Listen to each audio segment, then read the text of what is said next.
Good evening everyone. Audio का बता दीजिएगा, ऑडियो क्लियर है?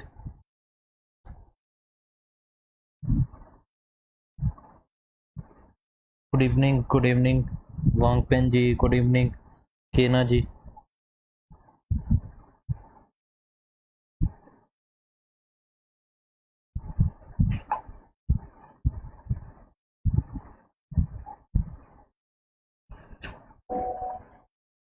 तो चलिए, ये हमारी नॉर्थ ईस्ट करंट अफेयर की सीरीज है। इस सीरीज में मैं जुलाई मंथ के करंट अफेयर्स को डिस्कस करना स्टार्ट करूंगा। जो मई और जून के आपके करंट अफेयर्स की सीरीज ऑलरेडी कंटिन्यू हो रखी है, हमने देख रखी है, तो इसमें मैं जुलाई के स्टार्ट करने वाला हूं और आज हम अरुणाचल के बारे में बात करेंगे। जुलाई में क्या क्या इंपॉर्टेंट हुआ। Good evening everyone.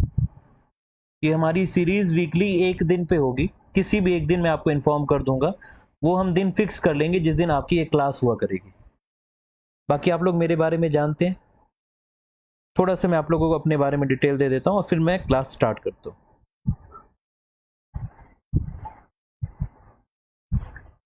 चलिए स्टार्ट करते हैं। मेरा नाम है पवन कंबुज। मैंने यूजीसी नेट हिस्ट्री में किया है। मैं हिस्ट्री की क्लासेस, एनवायरनमेंट की classes and north east current affair की क्लासेस आप लोगों की लेता हूँ। गुड इवनिंग पिंकी जी। आप बैचेस वगैरह ज्वाइन करना चाहते हैं, कोई भी डाउट है, कोई भी क्वेरी है, कोई कोर्स ज्वाइन करना चाहते हैं, तो ये आप इस नंबर पे व्हाट्सएप और कॉल कर सकते हैं। ये नंबर पे भी आप कॉल या व्हाट्सएप कर सकते हैं फॉर एपीपीएससी या एपीएसएसबी एग्जाम्स। स्टार्ट करने से पहले कुछ ऐसी चीजें जो स्टैटिक का पार्ट है, स्टैटिक जीके का पार्ट है, लेकिन आप लोगों को पता होनी चाहिए। वो घूम फिर के सवाल पूछ लिए जाते, ये ज्यादातर चीजें आप लोगों को पता भी होंगी कि एट प्रेजेंट हमारे चीफ मिनिस्टर साहब कौन है। कौन है जी चीफ मिनिस्टर साहब? श्री पेमा खांडू जी हैं। गवर्नर कौन है? लेफ्टिनेंट केटी परनेक जी हैं, ये 20th गवर्नर है। देन असेंबली यूनिकैमरल है, यानी एक ही हाउस है लेजिस्लेटिव असेंबली में। कई ऐसे स्टेट हैं जहां बाई कैमरल लेजिस्लेचर है, जैसे कि आप उत्तर प्रदेश की बात करते हैं, वहां स्टेट के लेवल पे भी 2 हाउसेज हैं। जैसे बिहार की बात करते हैं, वहां पे स्टेट के लेवल पे 2 हाउसेज हैं। लेकिन अरुणाचल में, हमारे प्यारे अरुणाचल में, सिर्फ एक ही असेंबली है, लेजिस्लेटिव असेंबली, जहां पे आप एमएलए चुन के भेजते हैं, मेंबर ऑफ लेजिस्लेटिव असेंबलीज। तो ये 10वीं असेंबली चल रही है और टोटल सीट्स कितनी है? 60। कितनी? 60 सीट्स हैं। स्पीकर कौन है? श्री पीडी सोना जी हैं। डेप्यूटी स्पीकर श्री तेसम पोंगते जी हैं। और लोकसभा सीट्स की बात करें तो 2 लोकसभा सीट्स हैं, एक अरुणाचल ईस्ट, एक अरुणाचल वेस्ट। अरुणाचल ईस्ट से श्री तापिर गाओ जी इलेक्टेड है, अरुणाचल वेस्ट से श्री किरण रिजिजू जी इलेक्टेड है। और राज्यसभा से एक ही सीट है जिसमें श्री नबम रेबिया जी इलेक्टेड है। अभी जो गवर्नमेंट रूल कर रही है वो बीजेपी की गवर्नमेंट है वहां पे, अरुणाचल प्रदेश पे।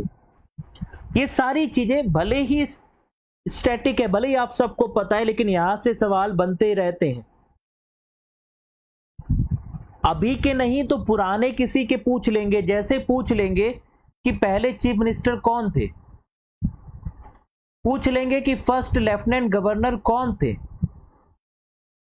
पूछ लेंगे अभी पूछा था पहले स्पीकर कौन थे, पहले एमपी कौन थे।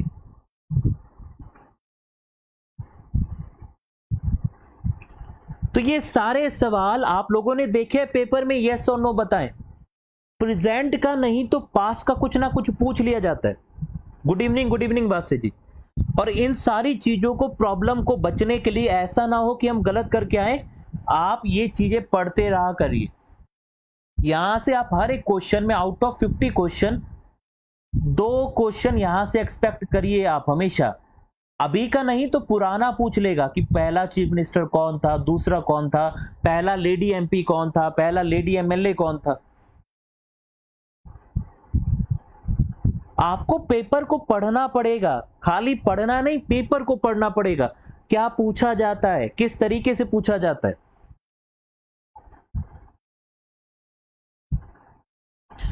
ठीक है, तो ये कई कई बार, जैसे ये दरवाजा है, इस दरवाजे पे आप बहुत ज्यादा पुश करें, बहुत ज्यादा डंडा मारे, कोई फर्क नहीं पड़ता। आपको ये भी नोटिस करना होता है कि कहीं साइड में कोई गेट तो नहीं है। अगर साइड में गेट दिख रहा है तो मैं यहां तोड़ के दीवार क्यों जा रहा हूं, मैं थोड़ा पीछे हट के देखता हूं, मुझे गेट दिखता है, मैं गेट से भी तो दीवार को क्रॉस कर सकता हूं। तो इस तरीके से आपको चीजों को एनालिसिस करना होता है। चलिए अब अपने टॉपिक पे डिस्कस करते हैं। पहला है, गवर्नर साहब गए फेस्टिवल मनाने, ड्री फेस्टिवल। तो ड्री फेस्टिवल आप लोग जानते हैं, ड्री फेस्टिवल एक एग्रीकल्चर रिलेटेड है, एग्रीकल्चर सिग्निफिकेंस वाला फेस्टिवल है, जो आपातानी ट्राइब मनाती है लोअर सुबनसिरी डिस्ट्रिक्ट में। आपातानी ट्राइब के बारे में भी आप जानते हैं, आप में से बहुत सारे लोग शायद बिलोंग भी करते होंगे। तो जो 26 मेजर ट्राइब्स है, उसमें से एक मेजर ट्राइब आपका आपातानी ट्राइब है।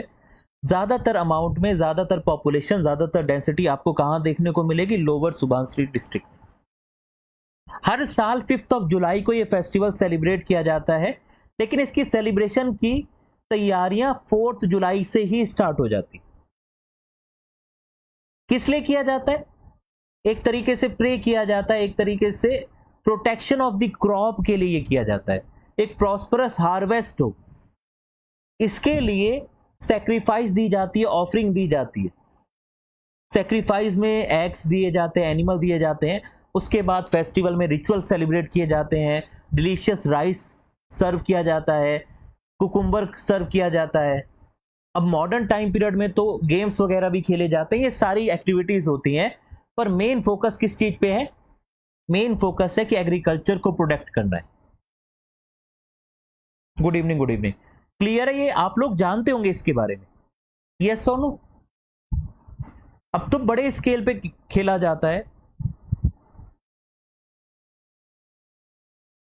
अब तो बड़े स्केल पे सेलिब्रेशन किए जाते हैं, रेसलिंग होता है, हाई जंप होता है, डांस होते हैं, सॉन्ग्स वगैरह ट्रेडिशनल गाए जाते हैं। पर ट्रेडिशनली पूजा की जाती थी हर एक तरीके से एग्रीकल्चर सिग्निफिकेंस के लिए।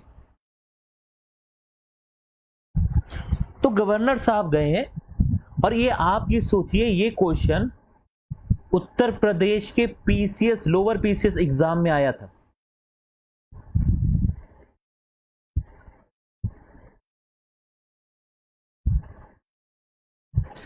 ये पूछा गया था कि कौन से स्टेट के लोग द्री फेस्टिवल मनाते हैं। उत्तर प्रदेश में पूछा जा रहा है। आप ये सोचिए, जब हम लोग रिसर्च करते हैं, करंट अफेयर्स में आप लोगों के लिए बना रहा था, तो मैंने बहुत लेवल पे अलग अलग तरीके से रिसर्च की। मैंने देखा कभी क्या ये सवाल पूछा गया है, ये सवाल उत्तर प्रदेश के पीसेस में पूछा गया है। तो अगर वहां पूछा जा सकता है तो यहां पे भी पूछा जाएगा, यूपीएससी में भी कभी पूछ लिया जाएगा। अब बात करते हैं junior boys national boxing championship की। तो अरुणाचल ने होस्ट की 5th edition of junior boy school, sorry junior boy national boxing championship. कहां पे सेलिब्रेट, सॉरी कहां पे ऑर्गेनाइज की गई, Don Bosco college, Jollang, Arunachal Pradesh, 8 से 14 जुलाई। लेक्चर को आप लाइक करते चलिएगा, ये सीरीज इसी बात पे कैरी फॉरवर्ड होगी कि आप लोग कितना पसंद कर रहे हैं। अगर आप लोगों को ये सीरीज रेलेवेंट लगती है तो आपको लाइक करना पड़ेगा इसको, ताकि हम लोगों को भी आइडिया होता रहे कि आपको ये रेलेवेंट लग भी रही है, नहीं लग रही।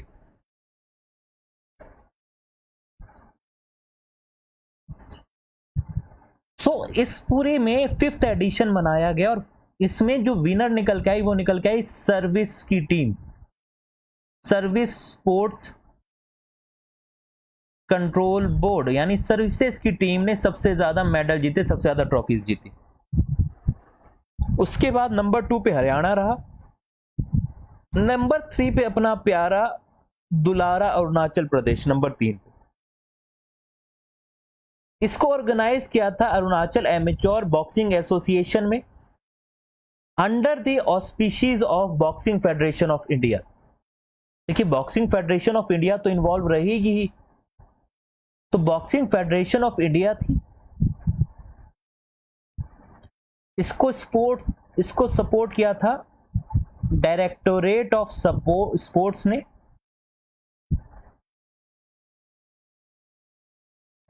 जो कि अरुणाचल प्रदेश की गवर्नमेंट का एक ऑर्गन है, और इसको ग्राउंड लेवल पे ऑर्गेनाइज कर रही थी अरुणाचल एमेच्योर बॉक्सिंग एसोसिएशन।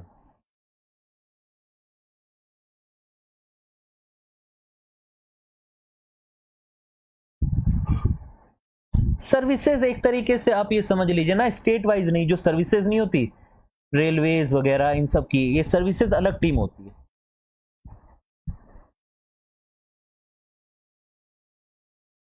तो जो गवर्नमेंट सर्विसेज में होते हैं ना लोग, उनकी जो टीम होती है उसको कहते हैं सर्विसेज।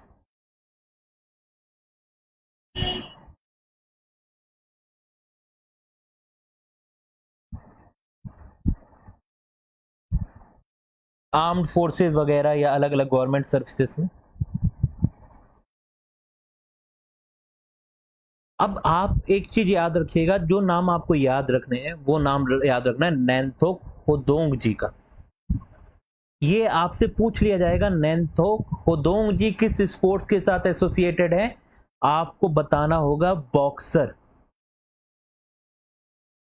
इस पूरे टूर्नामेंट के जो बेस्ट बॉक्सर चुने गए वो यही हैं,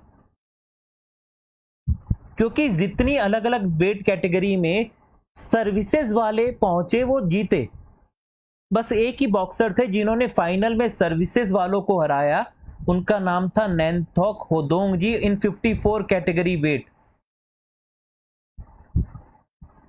कितनी कैटेगरी में? 54 केजी कैटेगरी में ये लड़ते हैं, बॉक्सिंग करते हैं। आपको पता होगा वेट लिफ्टिंग होती है, आपको पता होगा ये जो आपकी बॉक्सिंग होती है ये वेट कैटेगरी के हिसाब से होती है, इसमें अलग अलग वेट कैटेगरीज होती है। तो जो अरुणाचल प्रदेश के कोच थे दारी लाखनिया जी, उनको बेस्ट कोच का अवार्ड मिला है। संजय तोकस जी को बेस्ट ऑफिशियल का अवार्ड मिला, और ये सब कब मिला है? Junior boy national boxing championship में। तो ये 3 इंडिविजुअल के नाम याद रखने हैं आपने। पहला प्राइज सर्विसेज ले गया, दूसरा हरियाणा और तीसरा अरुणाचल प्रदेश ले गया। और ये 5th एडिशन है, 4th एडिशन में भी सर्विसेज ही फर्स्ट प्राइज जीता था। अगले न्यूज पे, अगले टॉपिक पे, अगले आर्टिकल पे मैं मूव करता हूं। कोई डाउट है, कोई क्वेरी है, प्लीज पूछ लीजिए। तो जो 3 नाम याद रखने हैं, मैं फिर से रिपीट कर रहा हूं। एक बॉक्सर साहब है जिनका नाम है नैंथोक होदोंग जी, इन्होंने 54 केजी कैटेगरी में जीता है। देन है कोच, जो अरुणाचल प्रदेश के कोच है Dari Lakhania ji, best coach award. And then आते हैं संजय तोकस जी, जो ऑफिशियल्स होते हैं ना, जो पूरी मार्किंग ग्रेडिंग वगैरह करते हैं, तो वो बेस्ट ऑफिशियल का अवार्ड। क्लियर है यहाँ पे? यस और नो बता दीजिए, इतने में कोई डाउट है? क्लियर है तो सी टाइप कर दीजिए, थम्स अप दिखा दीजिए, कुछ भी कर दीजिए, ताकि मुझे एक सिग्नल मिल जाए कि आपको ये आर्टिकल क्लियर है। कहां पे ऑर्गेनाइज किया गया था? Don Bosco college Julang.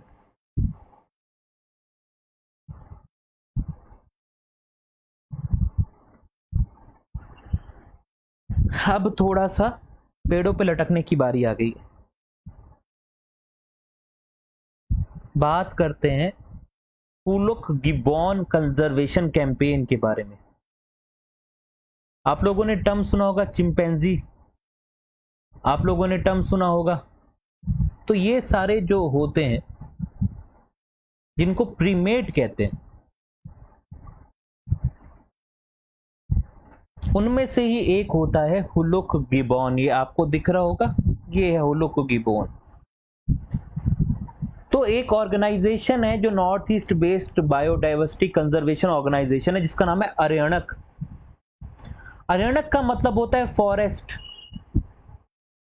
तो इस नाम से एक ऑर्गेनाइजेशन है, उसने हुलुक गिबॉन को बचाने के लिए एक प्रोजेक्ट लॉन्च किया। ये पूरे प्रोजेक्ट में उन्होंने कमलांग टाइगर रिजर्व अथॉरिटी और आर्कस फाउंडेशन के साथ मिलकर प्रोग्राम बनाया है। अब क्यों बचाना है इस गिबॉन को, क्या जरूरत पड़ गई है इसको बचाने के लिए? देखिए, जो एप की कैटेगरी है उसमें से इकलौता एप जो इंडिया में पाया जाता है वो हुलुक गिबॉन। इंडिया में चिंपैंजी विम्पैंजी नहीं पाए जाते, तो जो हुलुक गिबॉन ही आपको पाया जाता है ओनली इन इंडिया। तो ये इकलौता इंडिया में पाया जाता है, इसलिए इंपॉर्टेंट है। दूसरा, इसका नंबर कम है। क्यों नंबर कम है? IUCN की जब रेड लिस्ट में आप देखते हैं तो ये जो वेस्टर्न हुलुक गिबॉन है वो एंडेंजर्ड की कैटेगरी में आता है और ईस्टर्न हुलुक गिबॉन वल्नरेबल की कैटेगरी में आता है। यानी दोनों के नंबर डिक्रीज हो रहे हैं और दोनों को खतरा है, और जिसको खतरा है उसको बचाना पड़ता है, और जो बचाता है वही हीरो होता है। IUCN तो चलो इंटरनेशनल रिकॉग्निशन हो गया, Indian wild life protection act में भी दोनों को मैक्सिमम प्रोटेक्शन दिया गया है। यानी आप इनको मार नहीं सकते। एक बार को आप किसी इंसान को मार दें तो आप भले ही जमानत पे छूट जाएंगे, पर जो शेड्यूल 1 के जानवर हैं उन पे अगर आपने उंगली भी उठा दी तो फिर तो नहीं आते बाहर जेल से। ठीक है, तो दोनों को मैक्सिमम प्रोटेक्शन, शेड्यूल 1 प्रोटेक्शन का मतलब होता है सबसे ज्यादा प्रोटेक्शन मिला हुआ, यानी आप इनको बिल्कुल कुछ भी नहीं कर सकते। इवन आप लोग जब टाइगर है, मान लीजिए टाइगर आ गया है आपके एरिया में और आपने टाइगर को शूट कर दिया तो आप पे केस हो जाएगा। आप टाइगर को तब तक किल नहीं कर सकते जब तक एडमिनिस्ट्रेशन ये घोषित नहीं कर देता कि ये टाइगर नरभक्षी हो गया, यानी ये इंसानों को खाने लग गया है। तब तक आप टाइगर को मार ही नहीं सकते, भले ही वो आपके विलेज में घूम रहा हो। सिर्फ वन विभाग वाले उसको पकड़ के ले जा सकते हैं, आप लोगों को पता ही है। क्लियर है? क्योंकि उसको प्रोटेक्शन मिला हुआ है। जैसे ब्लैक बक है, ब्लैक बक का आपने नाम सुना होगा, जो सलमान खान साहब का केस है जिसमें आपने सुना होगा काला हिरन मारने वाला जो केस है, तो केस चल रहा है क्योंकि प्रोटेक्टेड स्पीशीज को मारा। किसने मारा, क्या मारा, हमको नहीं पता, मामला कोर्ट का मामला है, पर आप लोगों को मैं बस रिकॉल कराने के लिए बता रहा हूं। क्लियर है? तो याद रखिएगा ये इंडेंजर्ड और वल्नरेबल की कैटेगरी में आते हैं। तो ये कैंपेन स्टार्ट हुआ था गवर्नमेंट स्कूल वाकरो से, फिर ये अपना विद्या भवन गया, कस्तूरबा गांधी बालिका विद्यालय गया, और फिर डॉन बॉस्को स्कूल पे भी कुछ ऐसे इवेंट किए गए, लोगों को जागरूक किया गया, लोगों को अवेयर किया गया कि क्यों इसको प्रोटेक्ट करना बहुत ज्यादा जरूरी है।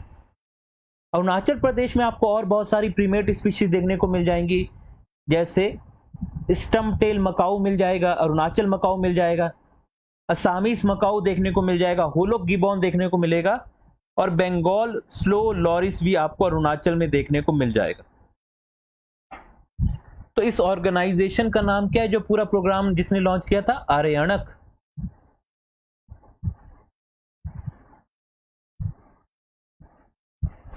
अब ये सवाल इस तरीके से पूछा जाएगा, बताइए इसका आंसर क्या होगा? इसका आंसर जिसने अभी भी गलत बताया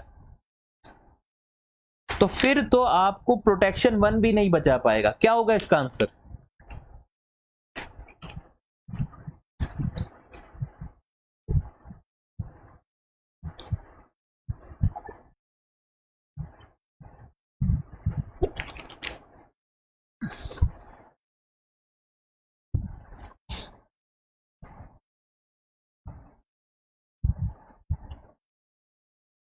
क्या है आंसर? हुलुक गिबॉन।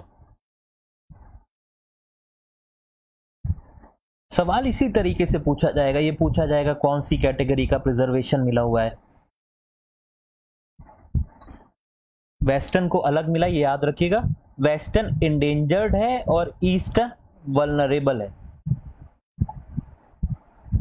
याद रखने का तरीका, ईस्टर्न इंडेंजर्ड होता तो ईई हो जाता, लेकिन ये ईई नहीं है, ये ईवी है यानी इलेक्ट्रिक व्हीकल, और ये डब्ल्यूवी है, सॉरी डब्ल्यूई है। बस ये याद रखिएगा, ईई नहीं है यानी ईस्टर्न वाला इंडेंजर्ड नहीं है, इस तरीके से आप याद रख सकते हैं।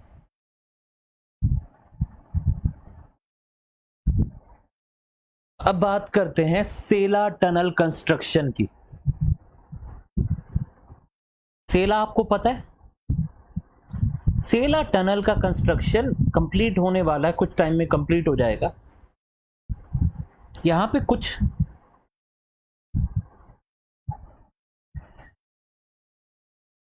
ये देखिए, वेस्टर्न हुलुक गिबॉन जो वेस्टर्न वाला है वो एंडेंजर्ड है, और ईस्टर्न वाला वल्नरेबल है यानी ईवी है। तो ईस्टर्न यानी ई, वल्नरेबल यानी वी, इलेक्ट्रिक व्हीकल।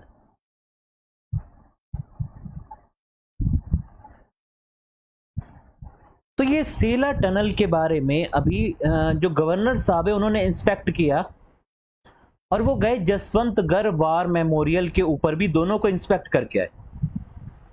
उन्होंने इंस्पेक्ट करके क्या बोला, वो हमारे काम की चीज नहीं है, पर ये सेला जो पास है, ये जो सेला टनल है, ये हमारे काम की चीज है। क्लियर है अभी जी? कोई डाउट है तो प्लीज पूछ लीजिएगा। तो ये आपकी यहाँ तेजपुर से स्टार्ट होते होते ये आपकी सेला टनल क्रॉस करते हुए ये कहां, तवांग को कनेक्ट कर रही है। मैप में आपको दिख रहा होगा, थोड़ा बड़ा करके देख लीजिएगा एक बार। इस पूरे का फाउंडेशन स्टोन रखा था प्रधानमंत्री साहब ने 9 फरवरी 2019 में। तो ये गुवाहाटी इन असम से लेकर तवांग अरुणाचल प्रदेश को थ्रू बल्लीपारा चरिद्वार तवांग रोड से कनेक्ट करेगा। इसकी एग्जैक्ट सेला टनल की लोकेशन की बात करें तो ये वेस्ट कामेंग डिस्ट्रिक्ट में है, और इसको बॉर्डर रोड ऑर्गेनाइजेशन बना रही है, बीआरओ, अंडर प्रोजेक्ट वर्तक। आपको पता है जो भी बॉर्डर की रोड्स होती हैं, बॉर्डर का कंस्ट्रक्शन होता है, वो ज्यादातर बीआरओ करता है। ये आप एक दूसरे के कमेंट को मत टैग किया करिए, आप मुझसे पूछा करिए जो भी आप लोगों को डाउट होते, ठीक है? यहां पे आप जो भी डाउट है, जो भी बातें हैं, सिर्फ मुझसे करेंगे। इस टनल को बनाया जा रहा है न्यू ऑस्ट्रियन टनलिंग मेथड से। ऑस्ट्रियन टनलिंग मेथड जो नई टेक्निक है उससे बनाया जा रहा है।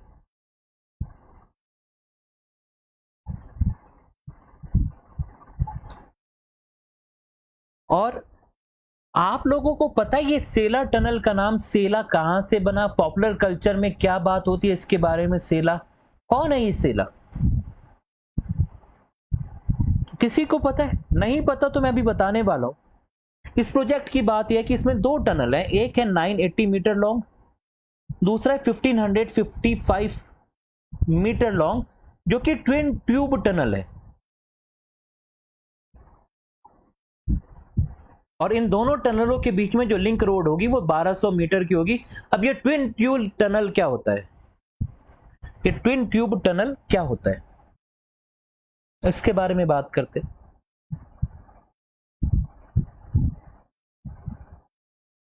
इसके बाद मैं बताऊंगा क्या है, क्या पूरी कहानी है।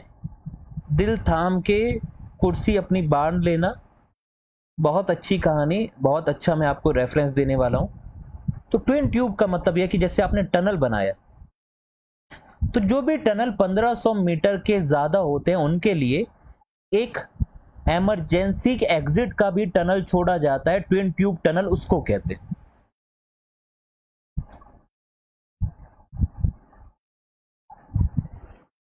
ज्योति जी बिल्कुल लड़की का ही नाम है, सेला बिल्कुल लड़की का नाम है। कौन है वो लड़की? तो ये सारी चीजें आपको याद रखनी है सेला टनल के बारे में। और ये कहाँ है? वेस्ट कामेंग डिस्ट्रिक्ट में है। दूसरी मॉन्यूमेंट जो विजिट की उसका नाम है जसवंतगढ़ वॉर मेमोरियल। अब जसवंतगढ़ वॉर मेमोरियल के बारे में अगर आपने नहीं सुना होगा तो ये सवाल आपने जरूर देखा होगा। ये सवाल आया था 2021 में, अगर आप लोग रिकॉल ना कर पाए तो आपके सामने सवाल रखा हुआ है। तो ये सेला जी की कहानी भी यहीं से कनेक्ट होती है, मैं भी आपको कनेक्ट करके पूरा बता दूंगा। ये सवाल पूछा गया था और आपसे पूछा गया था कि फोर्ट गढ़वाल राइफल पोस्ट जो नूरानांग में है, उसका नाम बदल के क्या कर दिया गया? जसवंतगढ़ वॉर मेमोरियल कर दिया गया। ये इसका आंसर था। 2021 में ये सवाल पूछा जा चुका है। अब बात करते हैं दूसरी मॉन्यूमेंट जो विजिट की गई बाय गवर्नर साहब। तो देखिए जसवंतगढ़ वॉर मेमोरियल, ये नूरानांग जो कि तवांग डिस्ट्रिक्ट में है वहां पे लोकेटेड है। ये 10,000 फीट के एल्टीट्यूड में एक वॉर मेमोरियल है।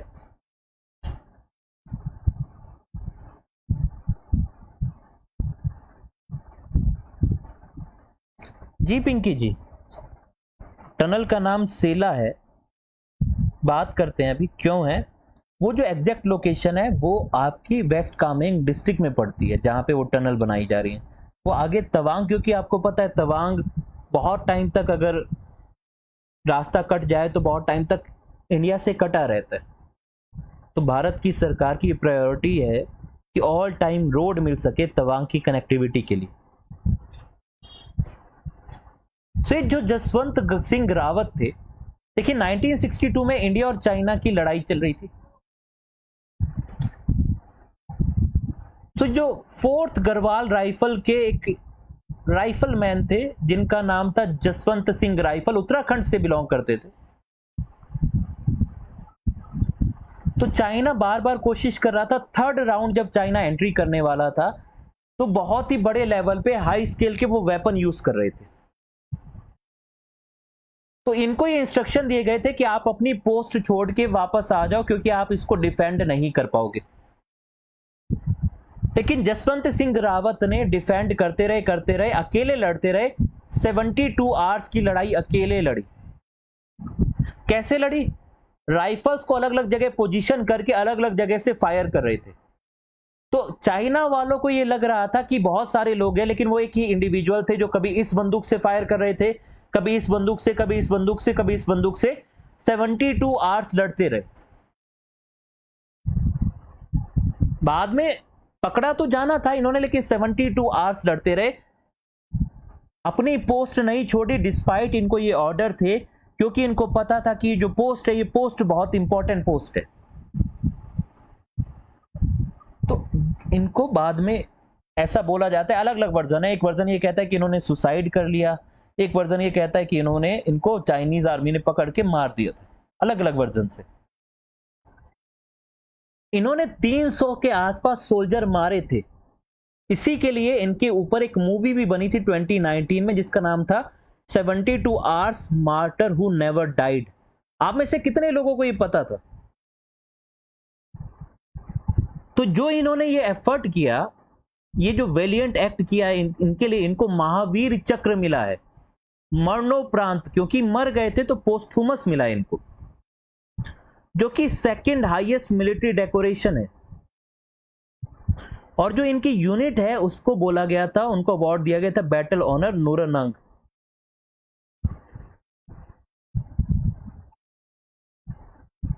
तो ये फोर्थ गढ़वाल राइफल को ये मिला था, बैटल ऑनर मिला था। मूवी तो कुछ कैसी होगी मैंने नहीं पता, मूवी मैंने बस रिसर्च कर रहा था तब देखा था। तो ये है 300 लोग मारे थे। अब मैंने आप लोगों को आर्मी के, मिलिट्री के सबसे ऑनर्स का नाम बता रखा है। सबसे हाईएस्ट ऑनर कौन सा होता है मिलिट्री का? सबसे हाईएस्ट ऑनर कौन सा होता है बैटल ग्राउंड पे? बताइए।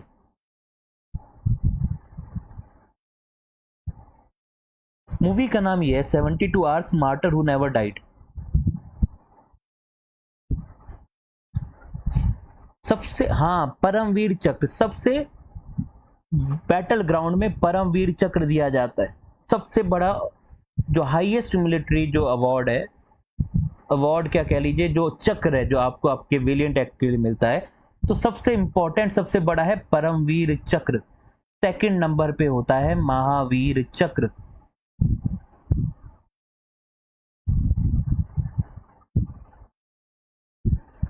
ठीक है,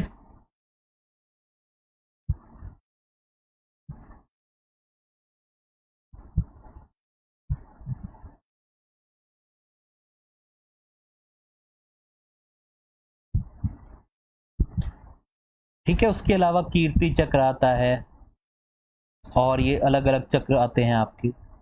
अशोक चक्र आता है।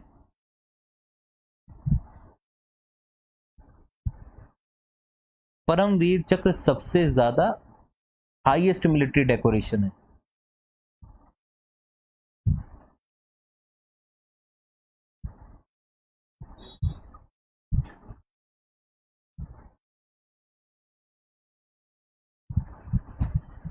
अब दिया होगा, लेकिन पिंकी जी, जो मैंने जो भी चीजें पढ़ी हैं उसमें यही है। देखिए, चक्र में आप ये याद रखिएगा, परमवीर चक्र, महावीर और वीर चक्र ये वॉर टाइम के लिए दिए जाते हैं। वॉर टाइम के लिए कौन कौन से दिए जाते हैं? पीएमवी,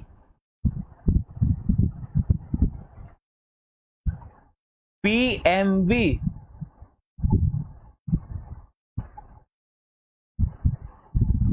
ठीक है, तो परम वीर, महावीर और वीर, यानी वीर से ऊपर महावीर, महावीर यानी और परमवीर, तो ये तीनों वॉर टाइम के लिए दिए जाते हैं। पर अगर वॉर टाइम नहीं चल रहा हो और आप कोई वेलिएंट एक्ट, कोई बहुत ब्रेवरी वाला एक्ट करें, तो दिए जाते हैं AKS, अशोक चक्र, कीर्ति चक्र और शौर्य चक्र। क्या दिए जाते हैं? AKS, अशोक चक्र, कीर्ति चक्र और शौर्य चक्र। तो इस तरीके से याद रखना है, PMV और AKS, परमवीर, महावीर, वीर चक्र। पीस टाइम पे अशोक चक्र, कीर्ति चक्र, शौर्य चक्र। अब बात करते हैं सेला के बारे में। देखिए, अब ये टेल किस तरीके से जाता है, ये टेल एक्चुअली में इन्हीं ऑफिसर के साथ जुड़ी इसी लड़ाई के टाइम पीरियड की है। इसके अलग अलग वर्जन है। जब चाइनीज आर्मी तीसरी बार हमला कर रही थी, जो मैंने अभी कहानी बताई, तो वो MMGs का इस्तेमाल कर रही थी। सेला पास, जिसका नाम अब सेला पास कर दिया गया है, वहां पे ये 4th गढ़वाल राइफल की बटालियन तैनात थी। इनको ऑर्डर दिए गए कि आप जगह छोड़ के चले जाइए। लेकिन जो जसवंत सिंह रावत थे और उनके 2 राइफलमैन थे, त्रिलोकी सिंह और गोपाल गुसाई, उन्होंने इस ऑर्डर मिलने के बावजूद भी अपनी जगह को छोड़ना सही नहीं समझा, क्योंकि उनको पता था कि ये पोजीशन इंपॉर्टेंट है, इसलिए वो लगे रहे। त्रिलोकी सिंह और गोपाल गोसाई जी मर गए। फिर जसवंत सिंह इकलौते बचे। सेला और नूरा 2 लोकल गर्ल्स थी, जो इन राइफल मैन को पूरा खाना प्रोवाइड कराती रही थी इस लड़ाई के लिए। जसवंत सिंह ने वो पूरा इल्यूजन क्रिएट किया, बंदूकें अलग अलग जगह तैनात करके, अलग अलग जगह से फायरिंग करके, जिससे ये लगा कि बहुत ज्यादा मैसिव नंबर पे इंडियन सोल्जर्स हैं, और लगातार 72 आवर्स ये लड़ते रहे और 300 से ज्यादा सोल्जर्स को इन्होंने मारा। फिर ऐसा कहते हैं कि एक लोकल पर्सन था जो कि जसवंत सिंह जी को खाना सप्लाई करता था, उसी ने ये बात चाइनीज आर्मी को बताई थी, बिट्रे किया था, जिसके बाद चाइनीज आर्मी को पता चला और ये मार दिया गया जसवंत सिंह को। और ऐसा बोला जाता है कि सेला ने सुसाइड कर ली, नूरा को मार दिया गया चाइनीज आर्मी के द्वारा। ये अलग अलग वर्जन है। तो ये सेला एंड नूरा, ये 2 लेडीज थी जो जसवंत सिंह के साथ उनको खाना सप्लाई कर रही थी। अब इसके अलग अलग वर्जन है। इसके जो वर्जन है वो अलग अलग है। उसमें कई जगह लव अफेयर का एंगल दिखाया गया है कि सेला और जसवंत सिंह दोनों एक दूसरे को पसंद करते थे। जी हाँ, मैंने बताया तो कि वो दोनों एक दूसरे को पसंद करते थे। और ये जो बात बताने वाले थे, जो बात लीक करने वाले थे, वो कई जगह बोला जाता है कि वो उनके फादर ही थे। जो वर्जन है उसके इतर, लेकिन जो वो लेडीज थी उनकी ब्रेवरी के लिए इस टनल का नाम सेला टनल ऐसा पॉपुलर कल्चर में माना जाता है। और जो ये नूरा नांगफाल है, ये बोला गया है कि ये नूरा के नाम के बाद ज्योति जी, हाँ वो मैंने पढ़ा, मैंने इस पूरी स्टोरी के कम से कम भी 8 से 9 वर्जन पढ़े हैं ज्योति जी। किसी में बोला गया कि सेला ने सुसाइड कर ली, किसी वर्जन में बोला गया है कि सेला पहाड़ से कूद गई थी, नूरा पकड़ी गई थी। अलग अलग वर्जन से, क्योंकि ये सब पॉपुलर कल्चर में है, जो चीजें ओरली ट्रांसमिट होती हैं जनरेशन बाय जनरेशन। ठीक है, तो ये सेला नाम वहां से आया है। क्लियर है, यस और नो?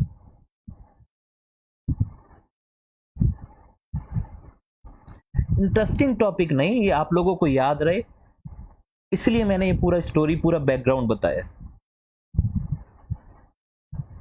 अब आपको सेला टनल का नाम कभी नहीं भूलेगा, नूरा नांगफाल का नाम भी नहीं भूलेगा, और जसवंतगढ़ वॉर मेमोरियल कहाँ है ये भी आपको नहीं भूलेगा। जब मैं आपको कोई चीज बताता हूं तो ये मेरी जिम्मेदारी बनती है कि मैं आपको पूरी डिटेल में बताऊं, आप लोगों का इंटरेस्ट के अकॉर्डिंग बनाओ। मेरे लिए बहुत आसान ऑप्शन होता है ये सारी चीजों को स्किप करके खत्म करना चीजें जल्दी।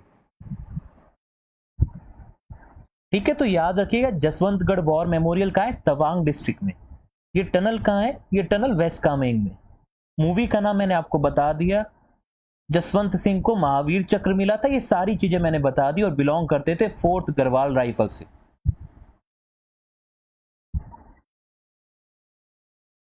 मूवी अब मैंने नहीं देखी है, मैंने तो सिर्फ पढ़ा है, देखी जो भी चीजें हैं मैंने पढ़ी हैं।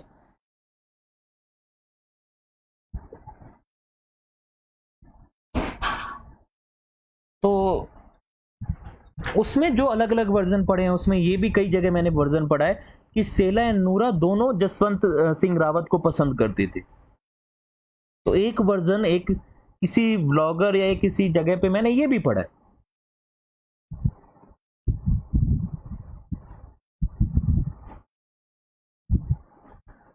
जी, इसका आंसर तो डी है। इसीलिए मैंने ये पूरा बताया ना कि सवाल बनेंगे इस वॉर मेमोरियल से। अब आप लोगों को इस तरीके से चीजें याद करनी होगी ना कि तवांग में क्या क्या है, तो आपको ये भी याद करना पड़ेगा, अच्छा तवांग में ये एक मोनेस्ट्री है, उसके अलावा क्या है? उसके अलावा है ये जसवंतगढ़ वॉर मेमोरियल।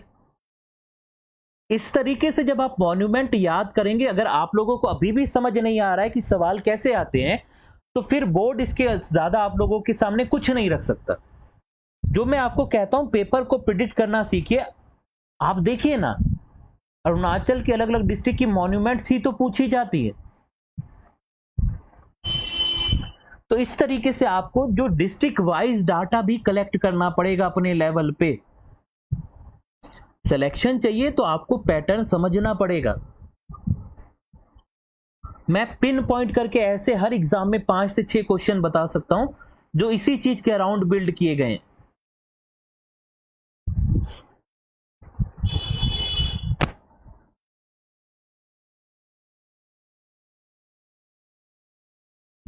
कौन सा ब्रिज किस नदी के ऊपर बन रहा है, कौन सी डिस्ट्रिक्ट में बन रहा है, बड़ा ब्रिज, छोटा ब्रिज, बड़ी मॉन्यूमेंट, छोटा मॉन्यूमेंट, ये सेंटर, वो सेंटर, वॉर मेमोरियल, मोनेस्ट्री, कौन सी मॉन्यूमेंट कहां है, यही तो सवाल है, यही अरुणाचल जी के।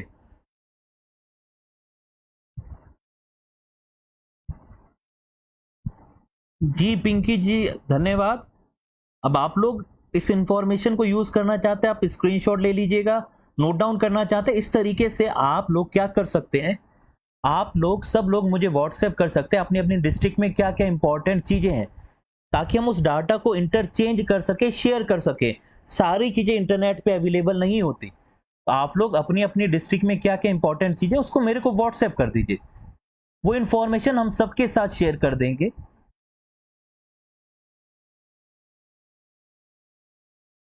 ताकि आपको अपनी डिस्ट्रिक्ट का पता होगा, दूसरी डिस्ट्रिक्ट का नहीं पता होगा। इसी तरीके से तो इंफॉर्मेशन कलेक्ट की जाती है। अगले टॉपिक पे मूव करूं, यस सोनू? तो आप लोग, अगर आप लोगों को ये सही लगता है, आप लोग व्हाट्सएप कर दीजिएगा मुझे इस नंबर पे, वो पूरा डाटा कलेक्ट करके मैं आप लोगों को हर एक डिस्ट्रिक्ट वाइज क्या क्या इंपॉर्टेंट है वो 20 सब बता दूंगा मैं आपको।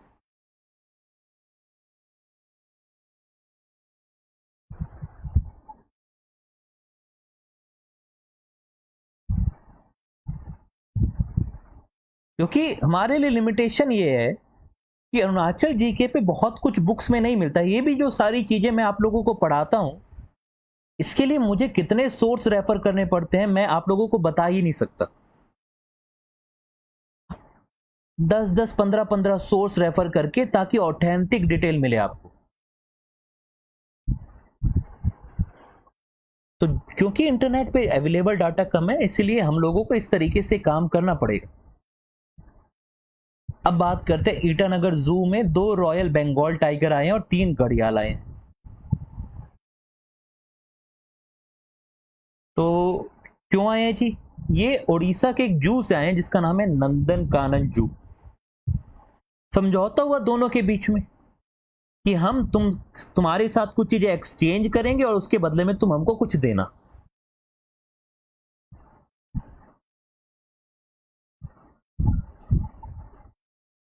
ऐसा नहीं है, सब जगह सब कुछ होता है, फांसी घाट पे भी सब कुछ है, लोग हैं। तो देखिए, रॉयल बंगाल टाइगर और घड़ियाल आए हैं उड़ीसा के जू से, और जो बदले में दिए गए हैं वो है हुलुक गिबॉन। ये वही गिबॉन है जो अभी मैंने बताया, और दिया गया है लियोपैड कैट।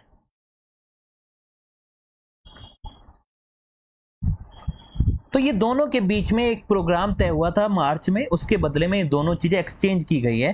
जो टाइगर आई है फीमेल टाइगर, उसका नाम है साहनी, और मेल टाइगर का नाम है रॉकी, रॉकी हैंडसम। तो एक रॉकी और एक साहनी है। ईटानगर बायोलॉजिकल पार्क में अभी अलग अलग स्पीशीज दिखती हैं, 30 मैमल स्पीशीज। अभी यहाँ पे बात नहीं करेंगे जी, आप मेरे को व्हाट्सएप करिएगा। अभी जो मैं पढ़ा रहा हूँ मेरा फ्लो डिस्टर्ब होता है। 12 bird species and 4 reptile species.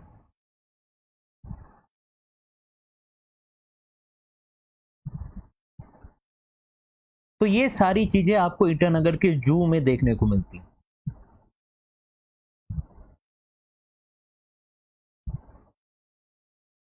Clear है?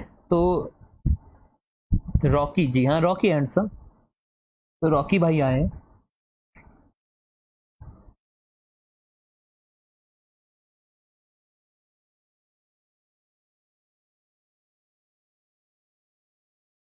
हम बात करते हैं कंजक्टिवाइटिस की।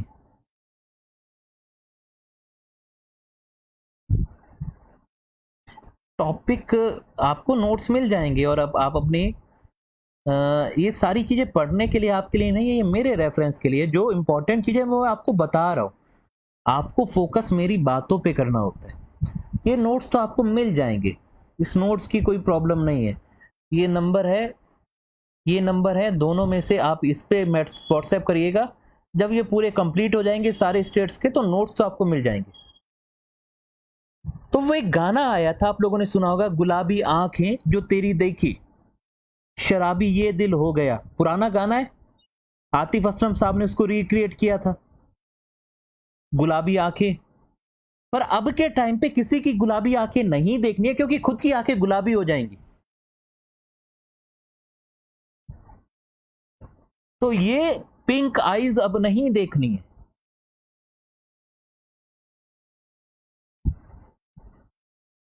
क्योंकि अब शराबी दिल नहीं होगा, अब आंखों पे चश्मा लग जाएगा, क्योंकि कंजक्टिवाइटिस फैला हुआ है। जी आपको पता है, उसको पिंक आइज कहते हैं। सबको हो रही है, पूरे अरुणाचल क्या उत्तराखंड में सबको हो रही है, सबके घरों में चश्मे आए पड़े हैं।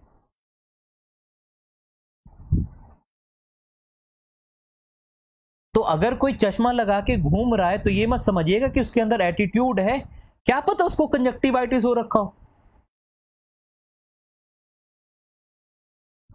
वही बता रहा हूं मैं क्या होता है, देखिए। अब ये कंजक्टिवाइटिस कैसे स्प्रेड होता है?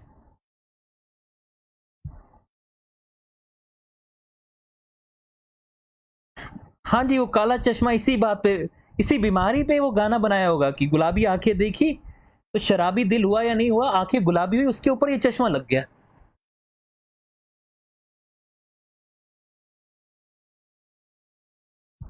तो ये देखिए डायरेक्ट या इनडायरेक्ट, जैसे आपकी आंखों में हुआ है, आपने आंखों को टच किया, किसी चीज को टच किया, किसी और इंडिविजुअल ने उस चीज को टच कर दिया, तो वहां से ये चला जाता है। तो डायरेक्ट एंड इनडायरेक्ट कांटेक्ट में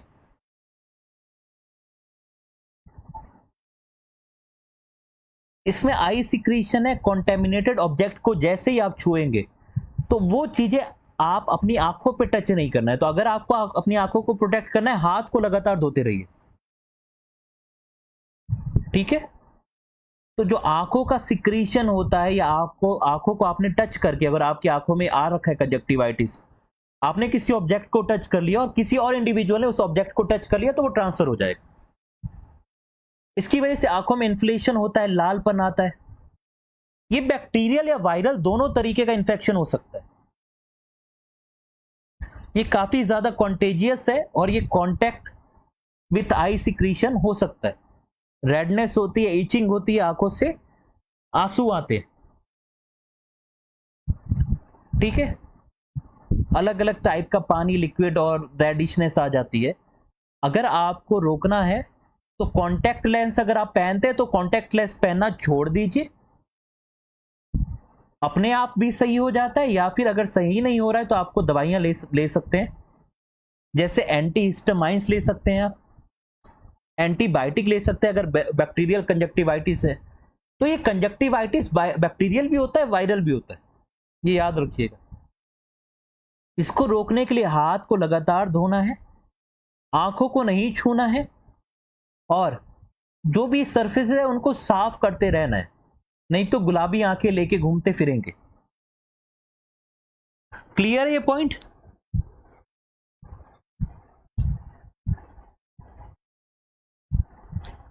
तो आजकल आपको कोई महिला या पुरुष रोता हुआ दिखे तो उसका हाल चाल पूछने मत बैठिएगा, ये भी देख लीजिएगा कहीं उसकी आंखें लाल तो नहीं है। क्या पता वो परेशान ना हो, वो कंजक्टिवाइटिस की वजह से रो रही हो, और आप मसीहा और दिलदार बन के उसकी मदद करने चले जाएं और शाम तक आपकी आंखें गुलाबी।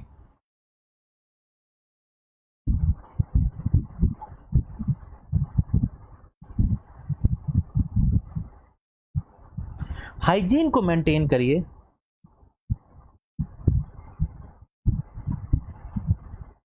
लाल आंखें हैं तो लाल धागा बांधेंगे, और अगर नीली आंखें हो रही होंगी तो नीला धागा बांधेंगे। आपकी मर्जी, आपको लगता है धागा बांधने से सही होगा तो ठीक है, मैं ऐसी कोई एडवाइस नहीं दूंगा। मैं कहूंगा आंखें और जो नैन मटक्का करते हैं वो कम करिए, चुपचाप काम से बाहर जाइए, काम निपटा के घर आइए और चश्मा पहन के रहिए, हाथ को धोते रहिए।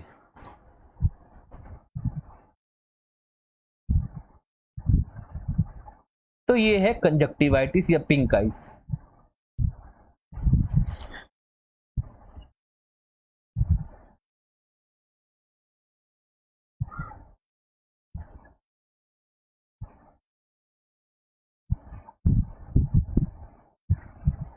Now the last article for today is, China पे बात करते हैं। ये ये जो चाइना है ना, ये नहीं मानेगा। इंडिया के कुछ लोगों को जाना था, कुछ वुशु प्लेयर को और कुछ और लोगों को जाना था चाइना में। चाइना में गेम्स हो रहे थे। सो चाइना वालों ने इंडिया के जो एथलीट्स हैं उनको स्टेपल वीजा दिया।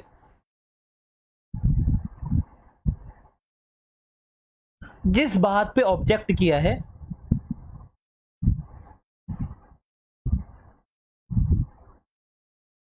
प्रेम जी मेडिसिन जरूरी नहीं है, लेकिन अगर दिक्कत ज्यादा होती है तो मेडिसिन भी लेना पड़ सकता है।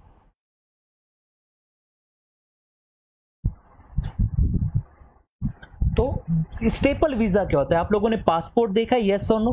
पासपोर्ट पे जब आप किसी दूसरे देश पे जाते हैं तो वो देश वाले वीजा लगा के देते हैं। वीजा पासपोर्ट पे प्रिंटेड होता है, छपता है।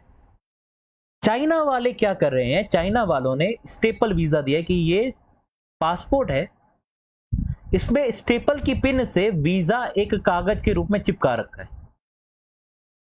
इसको कहते हैं स्टेपल वीजा। ये चाइना बाज नहीं आता अपनी हरकतों से। ये क्यों कह रहा है? वो कह रहा है कि हमारा इशू चल रहा है कि अरुणाचल के एरिया को लेके टेरिटोरियल डिस्प्यूट चल रहा है, इसलिए हम स्टेपल वीजा दे रहे। चाइना के अकॉर्डिंग ये स्टेपल वीजा वैलिड है, लेकिन इंडिया कहता है कि हम ऐसे वीजा पे हम अपने एथलीट को नहीं जाने देंगे। आप नॉर्मल प्रॉपर वीजा दीजिए जैसा बाकी सारे देशों के एथलीट को दे रहे हैं। आप ये कागज पे चिपका के स्टेपल वीजा क्यों दे रहे हैं?